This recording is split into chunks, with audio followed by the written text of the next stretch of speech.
In this tutorial, let's see how we can create a simulation where fluid follows a curve using FluidLab add-on.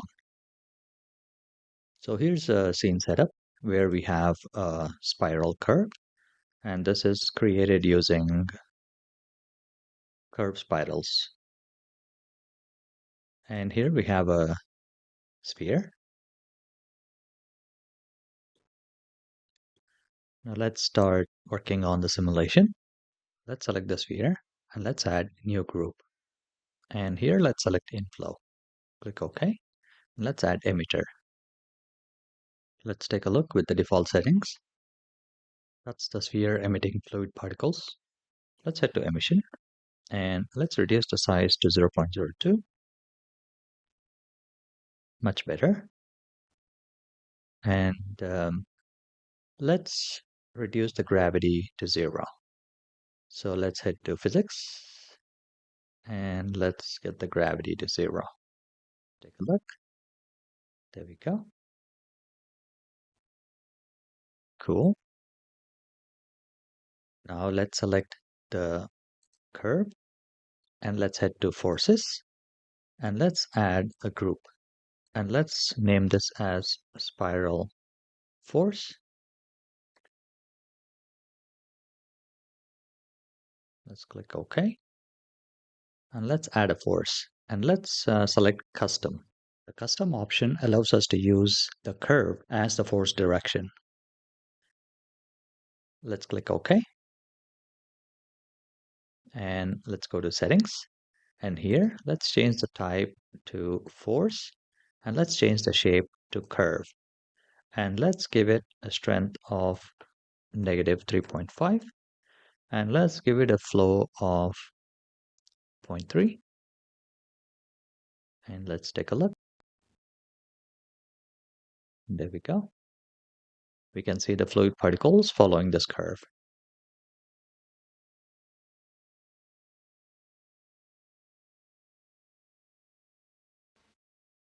Now let's head to physics settings and let's increase the viscosity to 2 and let's increase the subframes a bit. And let's take a look.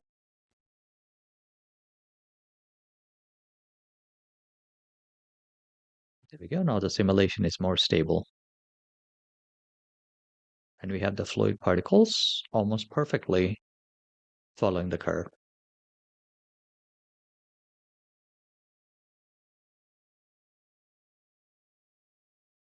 Now to make this more organic, let's add another force, and this time let's name it Turbulence. Let's click OK. And let's add force. And let's select generated. Let's click OK.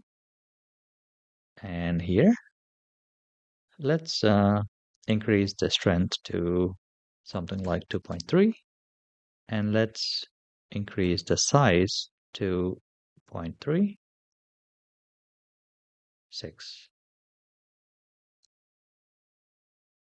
And let's take a look. There we go. We can see some movement in the particles. So the particles are being affected by the turbulent force. Now let's add another force. So let's duplicate the turbulent force. And for this, let's increase the size to something like 1. And let's take a look.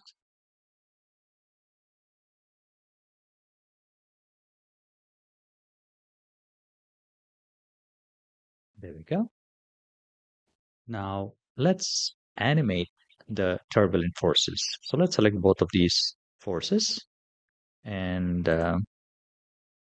let's first toggle the viewport for the fluid particles. And let's press I to insert a keyframe. And let's go to the last frame.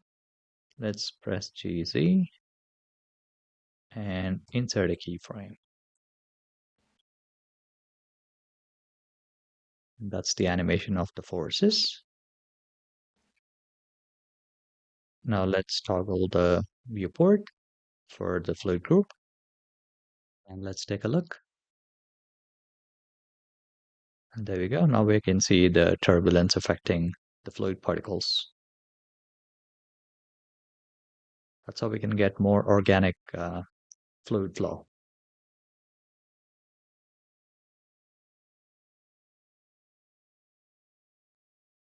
Now let's say at this point, for example, at around 170, we would like all of these fluid particles to just drop down to the ground. Now the way we can do that is by animating the gravity and these forces. So let's take a look. First, let's go to Fluid Settings. Let's head to Animation. And let's head to Gravity. Here, let's say the start at frame 160. And let's give it 5 frames as the duration. And from 0, gravity, let's increase all the way up to 1. Let's click on Add. And at the same time, let's also head to the forces. And let's head to first the spiral force. And here, let's get to animation. And let's first work on the strength.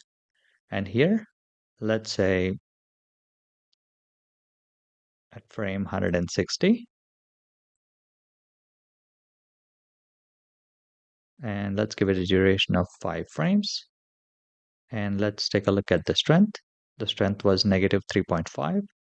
So from negative 3.5 to 0. And let's add this animation. Now, let's take a look at the flow. And here we have the flow from 0.3. So let's animate this from 0.3 to 0. And let's give it a start frame of 160. And let's give 5 frames for the duration. Let's click on Add. There we go.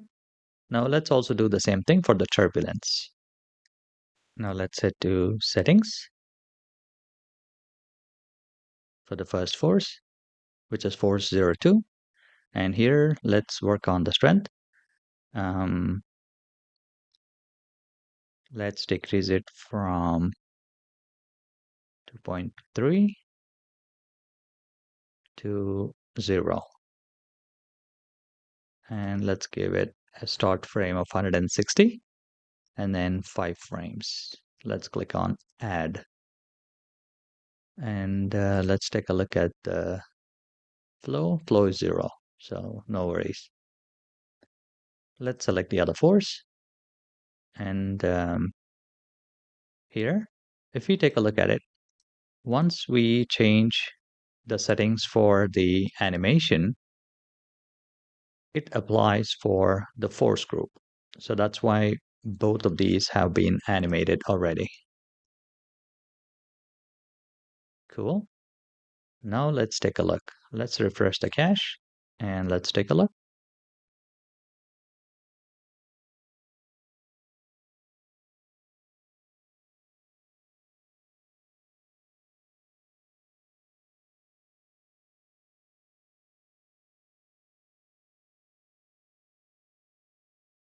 There we go. Let's add a plane mesh and let's bring it down just a bit and let's scale it up. And let's apply scale. So let's head to colliders. Let's add selection collider to this mesh and let's give it some friction and let's give it some random friction. Now let's refresh the cache and let's hit play.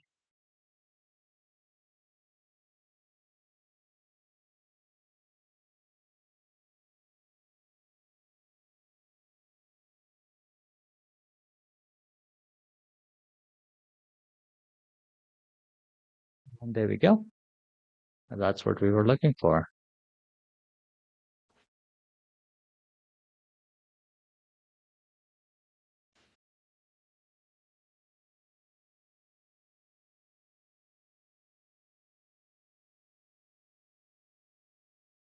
All right.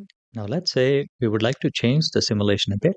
Let's say we would like to have the fluid flow follow the curve, and at the top of the curve, morph into Suzanne. Let's see how we can achieve that. So here's a Suzanne mesh, and subdivision has been applied. And to this Suzanne mesh, let's first work on a few modifications here to the scene.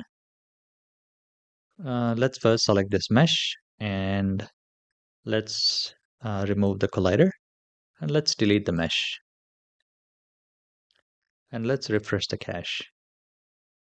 Now let's select Suzanne, and under forces, let's add a new group, and let's name it Suzanne force.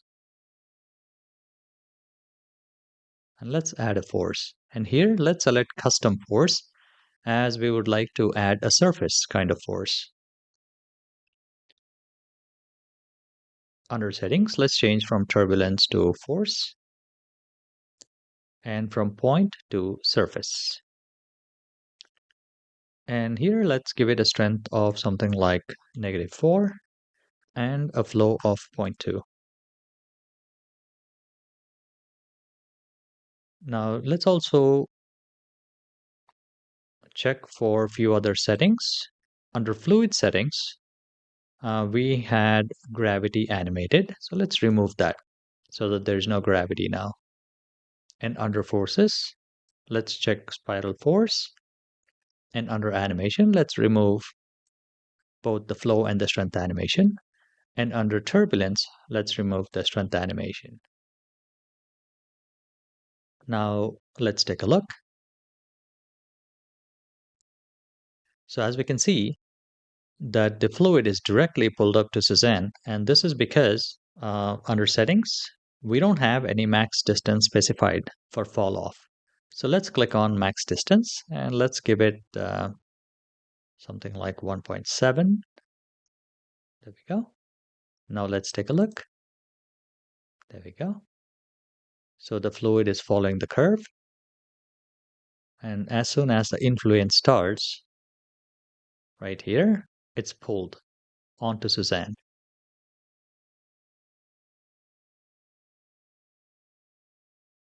And there we go. As we can see, the fluid is pulled, but it doesn't yet assume the shape of Suzanne. And let's see how we can fix that.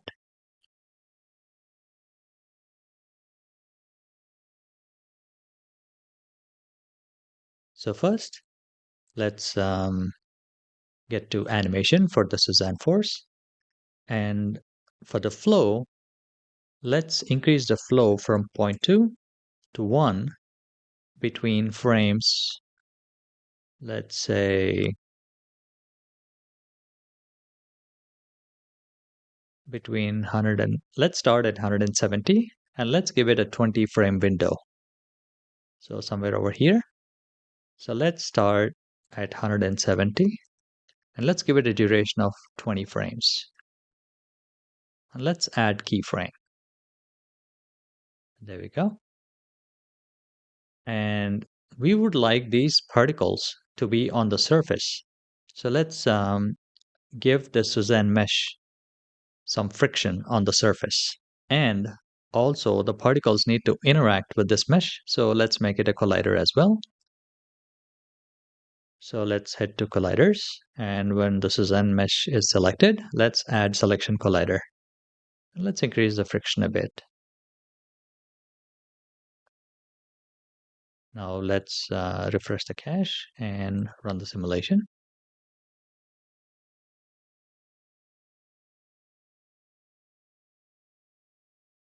All right, let's take a look.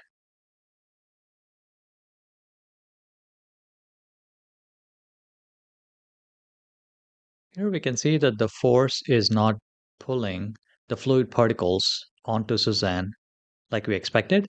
And the reason for that is the force on this spiral curve is still acting on the fluid particles. So let's work on reducing that. So let's head to forces, And let's select spiral force. And let's have the start at 160 for the strength. And let's give it 10 frames. And let's have the strength change from negative 3.5 to 0. Let's add keyframes. Let's take a look. Let's refresh the cache.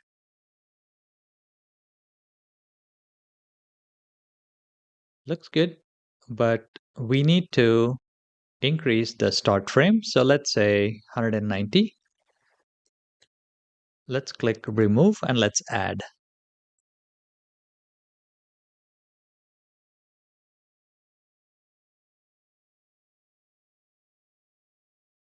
There we go.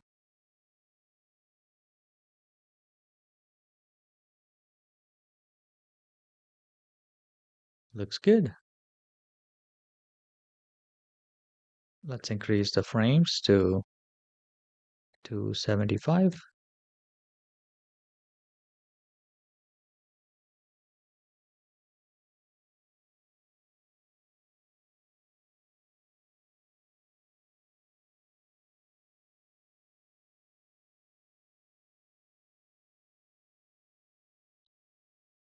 There we go. And if we are interested in reducing the turbulence, we can also animate the turbulence. Here, we can animate the strength and decrease it from 2.3 to 0 and add keyframes as well. And that's optional.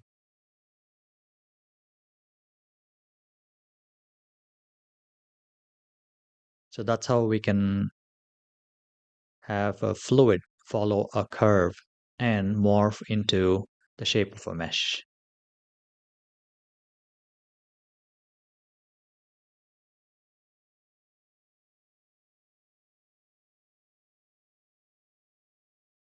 Now that we have the fluid sim, let's click on current cache to bake. And let's head to mesh and let's add a mesh. And let's add geometry node meshes to the sphere emitter. And let's take a look. Let's get to wireframe mode and let's decrease the voxel resolution to increase the mesh density. And let's increase the smoothness a bit to something like 5. And let's decrease the min max to get the mesh closer to the particles. There we go. Let's take a look.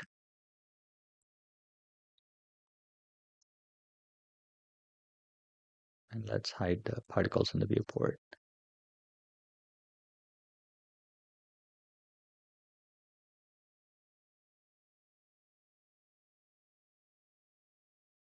There we go.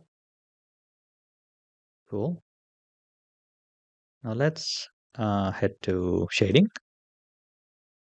And let's assign a material. And let's assign water material. And let's set material.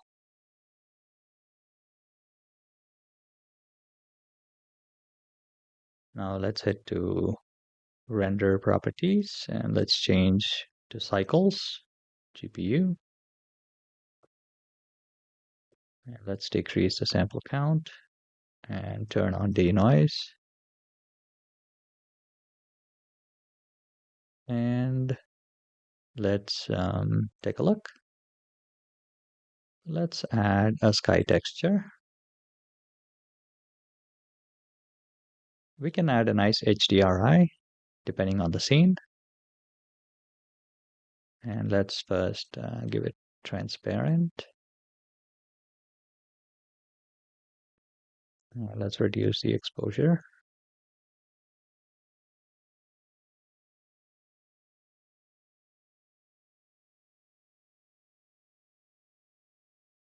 And there we go. Looks okay.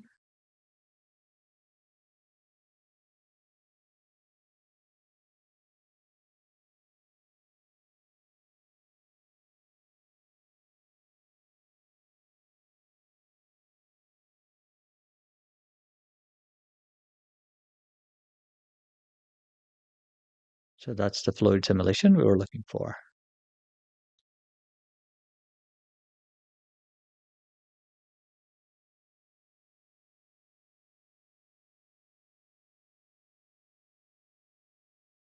Now let's see how we can create a render of the example shown at the beginning of this tutorial. So for that, let's download a bottle from Blender Kit library. Let's type bottle and let's go to the options and say free first. And here's our bottle model. Let's download and let's scale it up a bit. Something like that.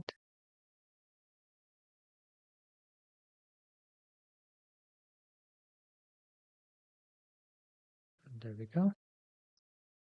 Looks good. Now let's add a camera. And let's press Ctrl Alt 0. And let's head to Cycles Preview. And let's rotate the view so that the bottle is facing forward. And let's get to transparent under film. There we go. And under shading, let's remove the sky texture and let's add an environment texture. Let's connect color to color and let's change the strength to 1 and vector to vector. And let's open an HDRI named Studio Small from polyhaven.com.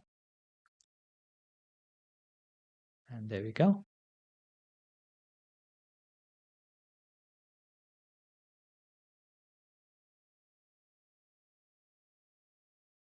And let's head to color management and just get the exposure to 0. And there we go. There we have it. So that's how we can create nice renders like this using FluidLab add-on. And we can rotate the view just a little bit so that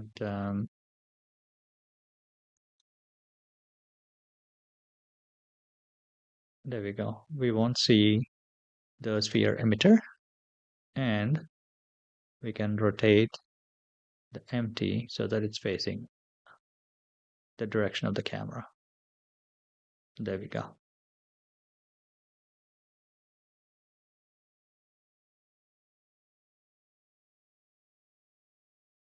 Hope you like this tutorial. Thank you, and stay tuned for more tutorials.